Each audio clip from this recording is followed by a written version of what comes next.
What happened to our vitamin C gene? Vitamin C, also known as ascorbic acid, was discovered by Albert von Szent-Györgyi in the 1920s.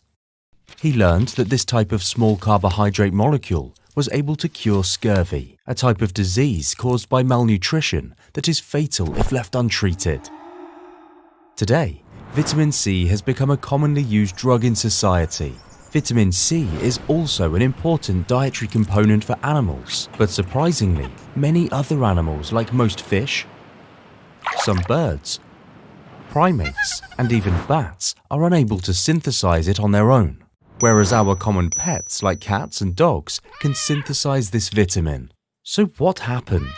All these animals, including humans, actually have all the genes present to synthesize the vitamin. Why don't they just do it? The biosynthetic pathway is the manufacturing process flow of complex proteins.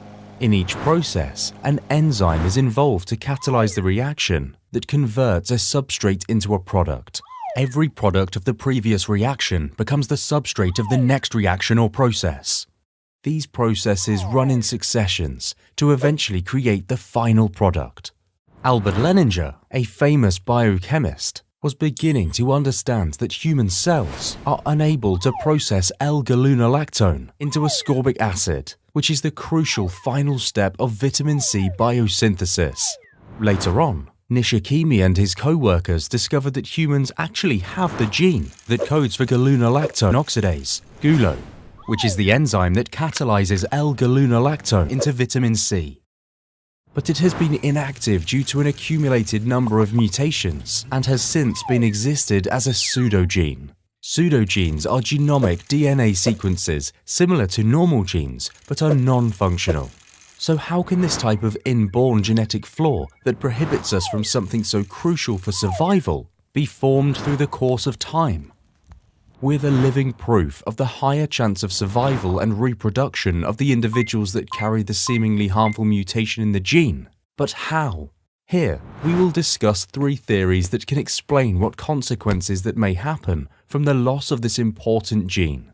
A scientist, Halliwell, in 2001, pointed out that one of the products of the reaction is hydrogen peroxide, which is a type of reactive oxygen species, or ROS. ROS is most commonly known to cause serious diseases like cancer. Therefore, our body not yielding vitamin C also means that it is not giving rise to extra ROS.